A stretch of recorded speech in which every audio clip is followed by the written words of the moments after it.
শুটিংয়ে চুমুন দৃশ্যের সময় নায়কের মুখে গন্ধ বলায় নায়ক ফেলে দিল সুইমিং পুলে।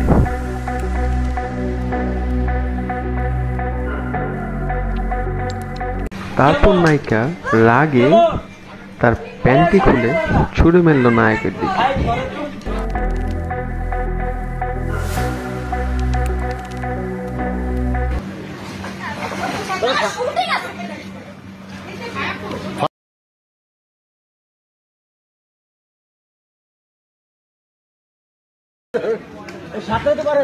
কথা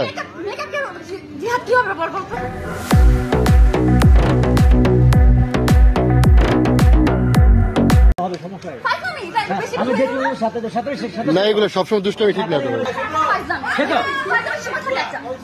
আরে না, সাঁতার শেখো। হ্যাঁ, সাঁতার শেখো, এভাবে সাঁতার শেখো।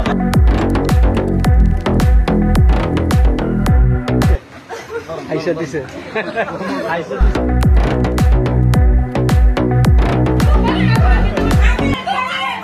আস্তে আস্তে